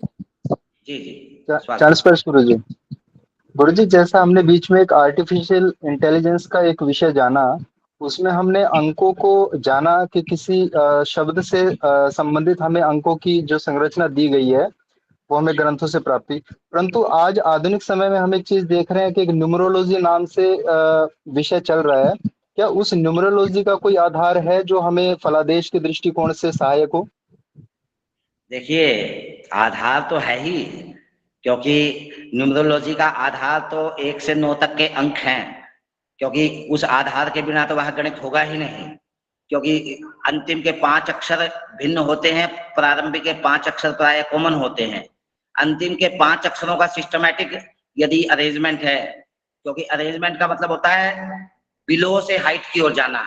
जैसे कोई किसी का नंबर है 18999, क्योंकि 9 को लार्जेस्ट स्केल का नंबर मानते हैं। लास्ट के 5 डिजिट का टोटल यदि 9 है तो बहुत हाइट पे व्यक्ति रहता है। तो इस प्रकार से आप एक कैलकुलेशन करने की विधियां शास्त्रों में दी है, उनको जान सकते हैं। और वह अंक गणित ऐसा नहीं है कि किसी ने मन गढ़ तरीके से प्रस्तुत कर दिया है, उसका अपना एक महत्व है और वह महत्व जरूर प्रासंगिक है, उसको अध्ययन करने और समुचित तरीके से जानने की आवश्यकता है। अब अंतिम 5 अंकों में जिसका 2 का अंक अधिक होगा तो वह व्यक्ति प्राय चिंताओं में ही रहता देखा गया है। तो इस प्रकार से एक एनालाइज करने की विधियां हैं बहुत सारी। तो बहुत लोगों के अंक सुजेस्ट करते हैं एक्सपर्ट्स न्यूमरोलॉजी के, तो वो एक उपक्रम है, हस्ताक्षर भी है, हस्ताक्षर कैसे करता है वह भी एक विधि है जी। ये अरुण शर्मा जी, डॉक्टर अरुण शर्मा जी का प्रश्न है। डॉक्टर अरुण शर्मा, आपका हैंड हरि ओम्। मम प्रश्नः अस्ति, भवद्भिः तत्र पञ्चप्रकारकं गणितं प्रतिपादितं। अस्माकं वैदिकगणितं क्वचित् स्थापयितुम् इच्छामश्चेत् तत्र कस्मिन् अन्तर् भवेत्? पाटीगणिते अथवा बीजगणित पाटीगणित उभयतापि इति जिज्ञासा काचित् अस्ति। वैदिक गणितम अन्योः बीजगणित अव्यक्त व्यक्त अन्योः आधाराय भवति, सः आधारः भवति वैदिक गणितम् एव। यतो हि भास्कराचार्येण पाटीगणितं प्रतिपादितम्, अव्यक्तगणितमपि प्रतिपादितम्। पाटीगणितस्य अपर नाम भवति व्यक्तगणितम्, व्यक्तगणितमपि प्रतिपादितम्, अव्यक्तगणितम् अर्थात बीजगणितमपि प्रतिपादितम्। अन्योः आधारः तु वैदिक गणिते एव, यतो हि तत्र वर्णानाम् आधारेण एव अंकानां गणना तत्र प्राप्यते। यथा एकाधिकेन पूर्वेण, जैसे यथा पंच संख्या इत्यस्य वर्गः कर्तुम् इच्छामि, तदा पंचविंशति स्वीकुर्मः। पंचविंशति शब्दे अंके प्रारंभिक अंकः भवति अंकद्वयम्। तर्हि एक संयोज्य एकाधिकेन पूर्वेण संगुण्य 2 × 3 6, लास्ट में 5 × 5 25, पंचविंशताधिक षड्। एवं सरलतया वैदिक गणितस्य आधारेण गणना विधि प्रतिपादिता, तस्य वैशिष्ट्यं तु महदेव। तर्हि व्यक्तगणित तो संकुचितम्, अव्यक्तगणितमपि संकुचितम्, परन्तु अन्योः आधारः तु वैदिक गणितमेव। सत्यं भवद्भिक्तम् अरुण महोदयः। शिवांगी, प्रश्न है आपका। Doctor Ranjan Lata. Yes sir. आप पूछो शिवांगी। ज्योतिष एक व्यक्ति के जीवन में क्या महत्व रखता है? ज्योतिष तो देखिए, ज्योतिष तो पग पग पे महत्व रखता है। पूर्णिमा में आप खीर अधिक सेवन करते हैं, और सूर्य उदय हुआ, अभी देखिए पसीना छूटा हुआ है, गर्मी है, क्योंकि ऋतुएं तो सूर्य के संचरण से होती है। भूमि के उत्तर में गया तो उत्तर वालों को हालत खराब, दक्षिण में गया तो दक्षिण वालों की हालत खराब है। तो देखिए, यानी इसको संक्षेप में कहना बहुत दुष्कर है, परंतु 1-2 उदाहरण ऐसे ही मान लीजिए आप, कि यदि आपको जातक का पता है और आपको पता है कि आपके लिए सुपरस्टार कौन सा प्लेनेट्स है, या सुपर विलन आपको पता है आपकी कुंडली में कौन है, तो उसके संबंधित रोग या समस्याएं आपको होंगी तो उसको प्रणाम करिए। ऐसे दुर्जनम प्रथमम वंदे सज्जनम तदनंतरम मुख प्रक्षालनात् पूर्वम बुध प्रक्षालनम यथा। जैसे सुबह उठते ही हम यानी मूल धुलने से पहले मल द्वार को धुलते हैं, उसी प्रकार जो आपके लिए खराब करने वाला ग्रह है उसको प्रणाम करिए, संबंधित दान करिए, उसके संबंधित छंद के रंजन लता जी। आचार्य जी प्रणाम। अगला आचार्य जी, रंजन फलित के लिए संगम जी, कौन से प्रमुख ग्रंथ है जिनसे हम फलित अच्छा कर सकते हैं, जिनके अध्ययन के बाद? ये क्रम से करिए। जो हैंड संगम जी क्रम से करिए, जो हैंड रेज कर रहे हैं उनको आने दीजिए पहले। डॉक्टर रंजन लता जी। जी सर, आपका जो व्याख्यान था बहुत बढ़िया रहा, बहुत अच्छा। बस एक जिज्ञासा थी कि आपने बताया था आर्यभट्टीय में जो गणित आधारित संदेश की विधि, जिसमें और उससे पहले आपने बताया था जैमिनी सूत्र में स्वरों का स्वरांकन में क का 1 से लेकर 5 तक जैसे, तो उसका जरा संदर्भ हमें चाहिए जैमिनी सूत्र में।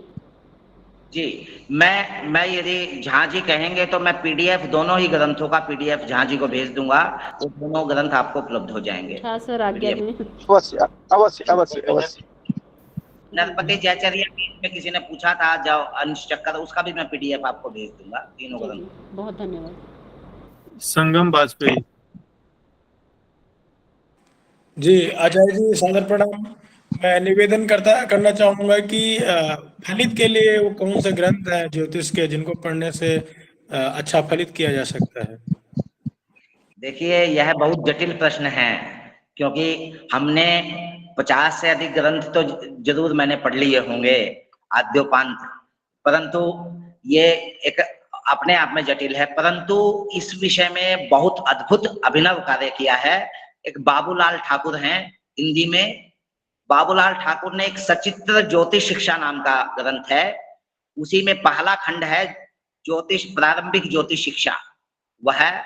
दूसरा खंड उसका गणित खंड है, जो जिसमें दोनों प्रकार के गणित, 2 खंड हैं जिसमें 2 वॉल्यूम हैं। फिर तीसरा खंड है फलित खंड, उसके 3 भाग हैं। फिर उसी प्रकार वर्ष प्रवेश, प्रश्न लगन, संगीता, मुहूर्त, हर विषय पे बाबूलाल ठाकुर ने, मोतीलाल बनारसी दास का पब्लिकेशन है, सहजता से उपलब्ध हो जाती है और अमेजोन इत्यादि पे भी उपलब्ध हो जाएगी। यदि पीडीएफ चाहिए तो मैं उपलब्ध करवा सकता हूँ। आचार्य जी, कृपा रहेगी अगर उपलब्ध हो जाएगी आपके द्वारा पीडीएफ। मैं झा जी को भेजूंगा जरूर। जी जी जी जी जी। डॉक्टर मूलचंद शुक्ला। धन्यवाद। मूलचंद्र जी, जी आपका प्रश्न। जी जी महोदय, नमो नमः। सम्यक् भवद्भिः ज्योतिष सन्दर्भे व्याख्यानं प्रदत्तम्। अत्र मम प्रश्नः वर्तते, यत् केचन वदन्ति यत् मेलापकाद् यद् ज्योतिषविषयः वर्तते तद् निरर्थकं वर्तते, तद् समाजे व्यर्थत्वं प्रतिपादयति इति। भवतां किं मतं सन्दर्भेऽस्मिन्? महोदय, व्यर्थं तु किमपि संसारे नास्ति। जी जी, यतोहि वयमपि जी जी जी उपस्थापयामि। तर्हि मेलापक कूटानां मेलापकं भवति। कूटमेलापके अष्टकूटाः भवन्ति। अष्टके कूटेषु वर्ण, वैश्य, तारा, नाड़ी, तारा, योनि, ग्रहमैत्री, गण, भकुट, नाड़ी, एते अष्टकूटाः। एतेषां क्रमशः अंकाः दीयन्ते। आहत्य कुल अंकाः भवन्ति 36 अंकाः। 36 अंकानां मेलनं क्रियते। यावत् अंकः अनयोः मेलनेन प्राप्तः, तस्य आधारेणेव अनयोः सम्बन्धः भवति। अत्र ध्यानेन चिन्तनीयं, योनि 14 योनयः तत्र प्रदर्शिताः। तर्हि अब मृग योनि भवति कश्चन जातकस्य, अन्य जातकस्य शरप योनि, अनयोः सम्बन्धेन सन्ततिः भवति न वा? नाड़ी दोषे, नाड़ी इत्यस्य आधारः आदि मध्ये अन्त्ये नाड़ी भवति। तर्हि वर्ण यदि रक्तसमूहस्य ज्ञानं कुर्मः तदा भवति ABO, AB, तत्र 4 AB में ही AB मध्ये एव AB स्वीक्रियते। तर्हि त्रिधा विभज्यते चेत् तेषां रक्तवर्णानां ज्ञानमपि नाड़ी द्वारा कर्तुं शक्नुमः। तर्हि अष्टकूटाः व्यर्थाः एव इति केषाञ्चन मतं भवितुमर्हति, परन्तु व्यावहारिकदृष्ट्या तु तेषां प्रदर्शनं भवत्येव। इतोपि मेलापके कुण्डली मेलापकम् अपि भवति। कथं मेलापकं? कश्चन जातकस्य जन्म कुण्डल्यां माङ्गलिक योगः प्रथमे, चतुर्थे, सप्तमे, अष्टमे वा द्वादशे, दक्षिण भारते 12 स्थाने द्वितीये मंगला भवति चेत् तदा माङ्गलिक योगः। तत्र माङ्गलिक योगस्य प्रभावः भवति, उग्रः जातकः भवति। ऐसा मानिए कि एक के हाथ में तलवार है तो किससे शादी करें? उससे करिए जिससे हाथ में तलवार है, इसलिए मांगलिक का विवाह मांगलिक से करिए, ताकि तलवार है अब ये भी हमारे पेट में घुसा देगा। अब फिर अन्य विकल्प अभी तक दीयन्ते कि शनि या अन्य पाप ग्रह हो, आपके पास तलवार है, मेरे पास बंदूक है, तो छोड़ूंगा नहीं, अब वो भी छोड़ेगी नहीं, तो मेलापक और विशद देखने की जरूरत है। एक बार एक कुंडली का मिलान करवाने के लिए एक महिला लेके आई, मैंने कुंडली देखी, मैंने कहा ये कुंडली शायद मैं देख चुका हूँ। उन्होंने कहा देखिए लड़के का मिलान आपने किया है, अब लड़के का क्या, लड़के को तो रात गुजारनी है बहू के साथ, अब रहना तो मुझे है, मुझसे देखिए ये मेरी कुंडली है, मुझसे देखिए मिलान है कि नहीं। अब उनको प्रणाम है, इस तरह की दिग यानी इस तरह के दर्शन को प्रणाम है, और ऐसी दृष्टि होनी चाहिए, अभिनव दृष्टि। वहां पर कोई पार्टनरशिप में कोई कार्य करना चाहता है तो भी मिलापक नहीं कहा, वहां एक मानक रूप मानकर ग्रहण किया गया है। दो जीवों का जब भी मिलान किया जाता है, उनका मिलान का आधार ही जीवन में सुख दुख का मूल बनता है।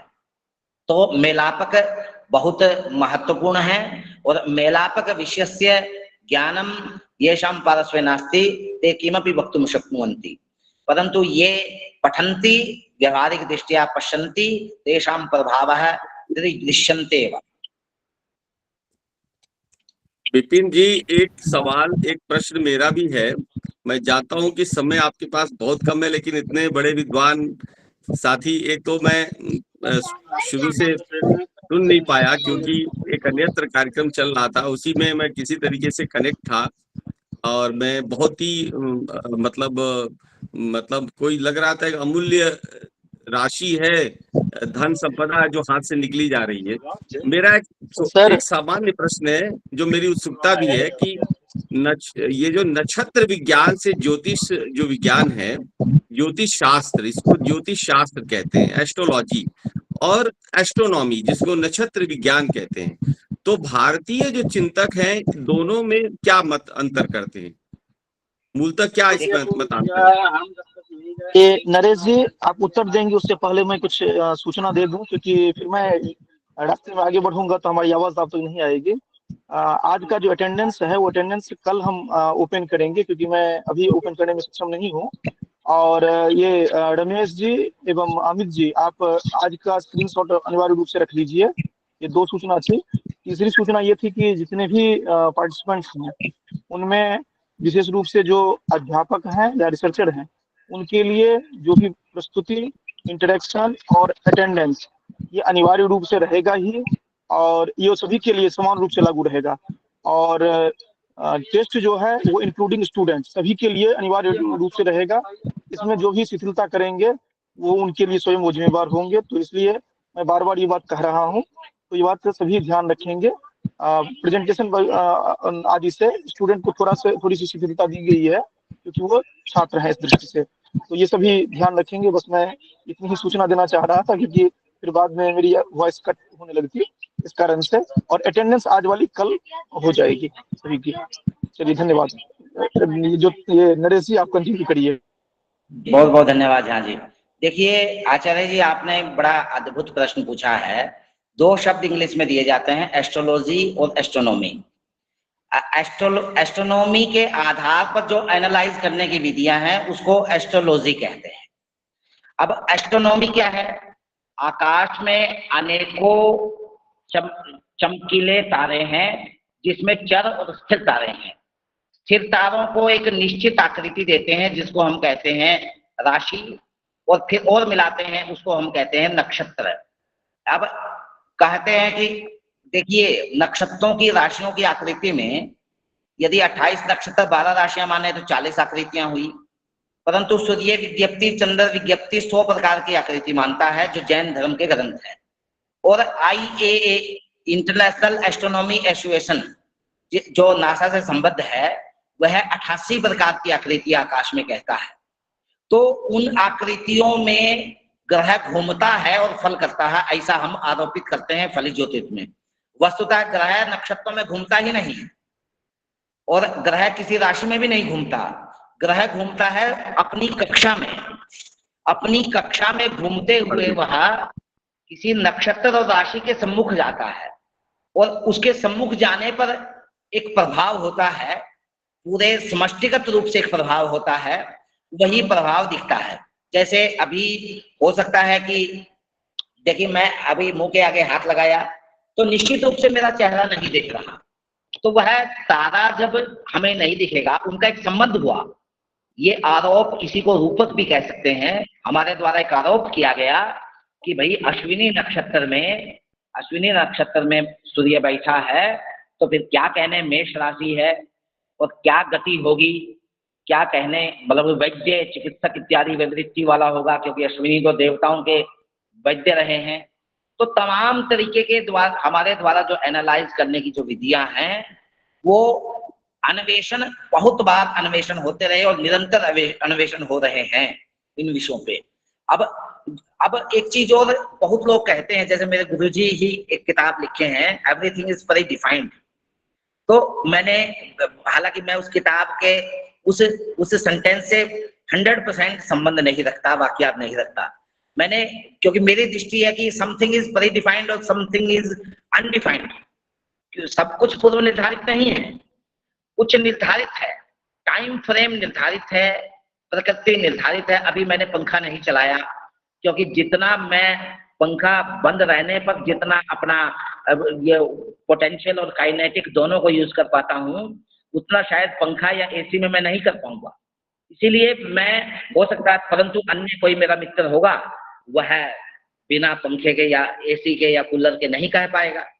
तो यह जो आकाश से नक्षत्रों के साथ ग्रहों का संबंध होने पर धरती पे जो एक विशेष प्रकार का विकार उत्पन्न होता है, वो किसी के लिए साकार हो सकता है, किसी के लिए बहुत बेकार हो सकता है।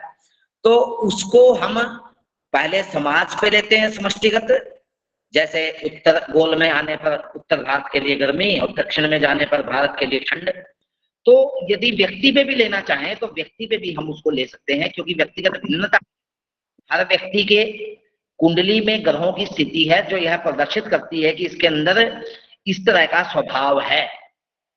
जैसे मैंने एक उदाहरण दिया हो, नहीं जानता कि आप उस समझते कि नहीं, कोई व्यक्ति बहुत क्रूर स्वभाव का है, तो वह कसाई हो सकता है, आतंकवादी हो सकता है, परंतु यदि वह ज्योतिषी के पास चला गया तो उसका जीवन ही बदल दिया। उसने कहा कि इसको बनाओ आर्मी में, फौज में ले जाओ, नहीं तो आप इसको बनाओ डॉक्टर, क्योंकि क्रूर है ही, चीरफाड़ करने में आसानी होगी।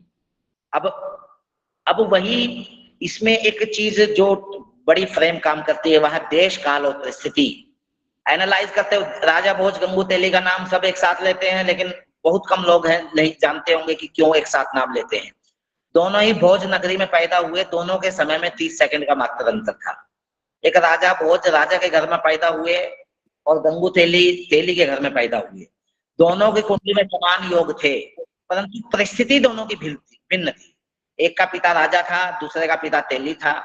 क्योंकि जब हम एनालाइज करते हैं, इस चीज को ध्यान में रखना बहुत आवश्यक होता है फल में, कि परिस्थिति कैसी है, प्रोडक्ट कैसे। अब मान लेते हैं कुंडली में दशमेश का संबंध लग्नेश से हुआ, तो व्यक्ति पिता के स्वरूप के अनुसार स्वरूप धारण करेगा। एक का पिता 6 फीट का है तो 6 फीट के अनुसार धारण किया, दूसरे का पिता 5 फीट का तो 5 फीट के अनुसार, तो दोनों में फल समान हुआ।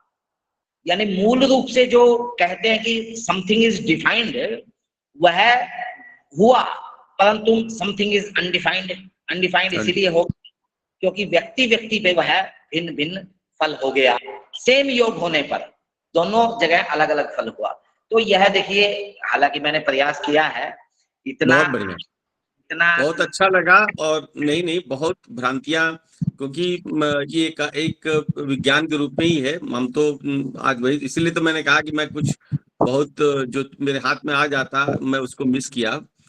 मैं उसको चाहूंगा कि फिर से आपको एक बार सुना जाए, फिर यहाँ बुलाया जाए, आप आए भी, और बार बार हम लोग संपर्क में रहेंगे तो शायद आप जो कह रहे हैं उसको उसको समझने के लिए हमको बहुत प्रयास करना पड़ेगा।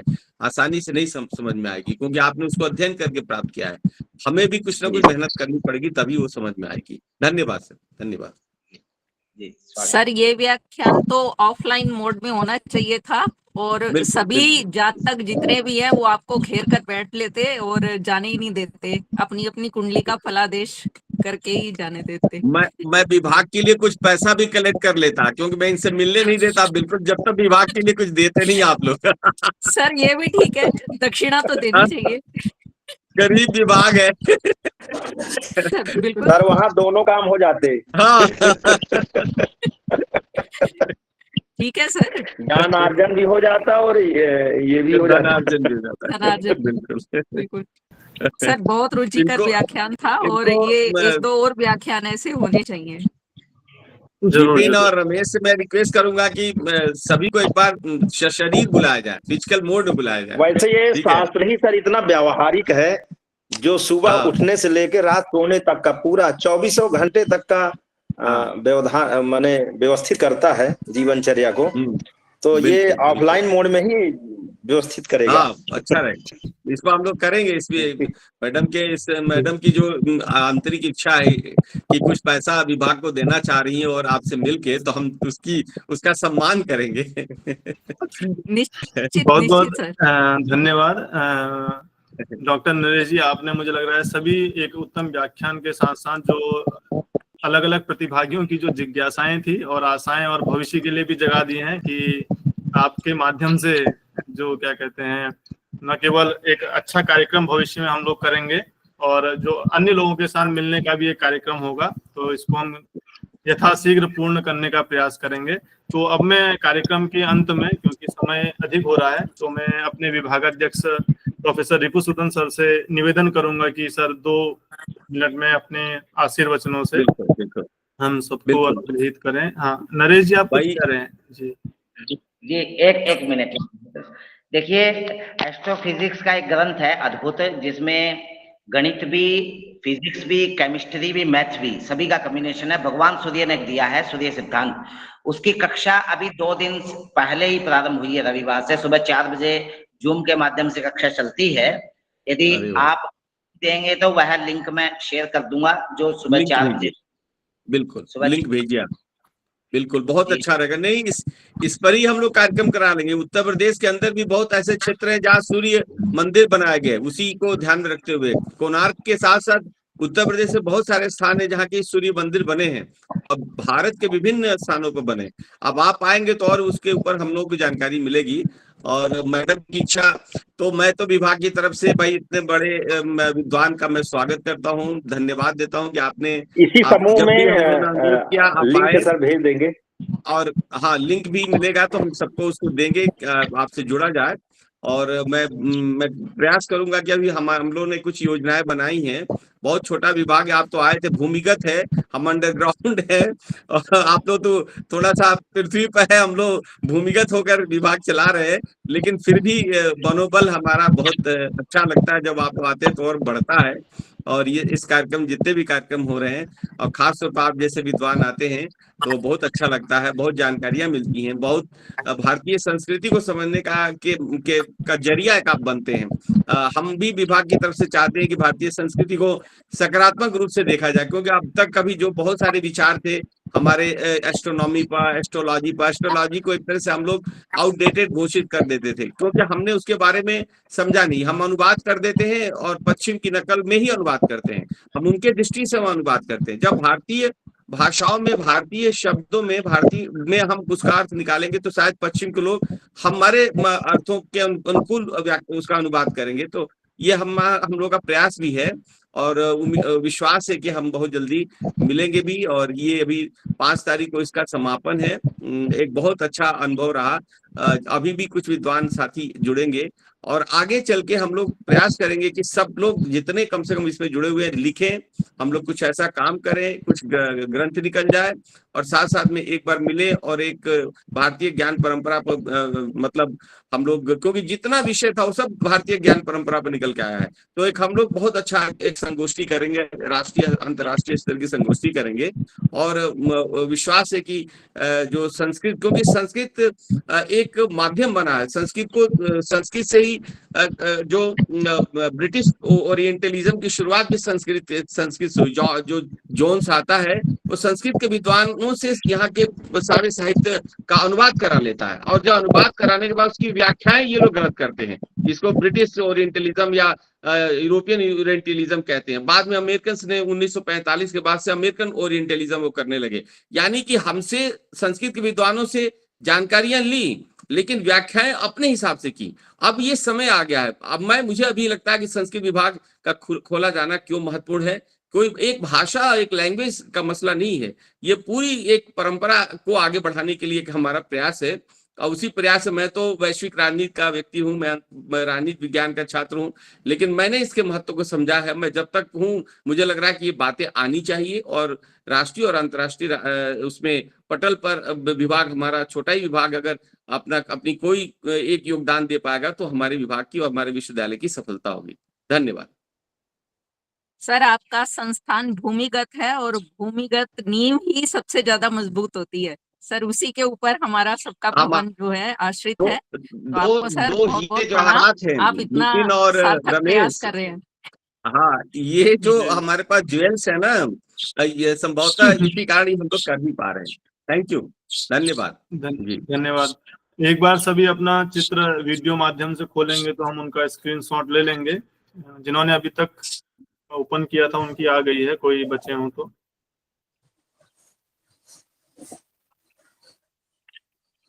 ठीक है, चलिए, धन्यवाद। अंत में मैं आज के मुख्य वक्ता डॉक्टर नरेश शर्मा जी का हार्दिक धन्यवाद ज्ञापित करता हूं, और आशा करता हूं कि आप आगे भी इसी प्रकार हमारा मार्गदर्शन, हम सभी का मार्गदर्शन करते रहेंगे। हम बहुत कम समय में आपको बोलते हैं और आप उपस्थित होते हैं, ये आपकी विनयता हमारे प्रति है। तो इस हेतु मैं आपका बहुत बहुत धन्यवाद ज्ञापित करता हूं, और सभी प्रतिभागियों के प्रति भी। और आशा करते हैं कि जो आने वाला 5 तारीख तक हमारे कार्यक्रम है, हम उसमें इसी प्रकार से जुड़ते रहेंगे, और एक दूसरे के सहयोग से जो उद्देश्य जो सर ने बताया कि फिर से भारतीय ज्ञान परंपरा को संस्कृत भाषा और उसमें निहित ज्ञान के माध्यम से ही बचाया जा सकता है और उसको पुनः प्रचारित प्रसारित किया जा सकता है, तो इसमें हम सभी लोग सहभागी बनेंगे। तो इसी बात के साथ में आज का कार्यक्रम यहीं पर समाप्त करते हैं। हमारे अगली कक्षा भी है, तो आप सभी का बहुत बहुत धन्यवाद। अब हम कल नए व्याख्यान के साथ आप सभी से मिलेंगे। धन्यवाद। धन्यवाद सर, आभार, प्रणाम। नमस्ते। सभी को प्रणाम। सभी क्विट कर लेंगे तो हम नेक्स्ट मीटिंग में फिर जुड़ेंगे। नहीं, अमित जी, रमेश जी, रिकॉर्डिंग ऑफ करके क्विट करिए, ऑटोमेटिकली सब कुछ हो जाएंगे, क्विट करने की जरूरत नहीं होगी। Recording of. अमित रिकॉर्डिंग कर दीजिए बंद।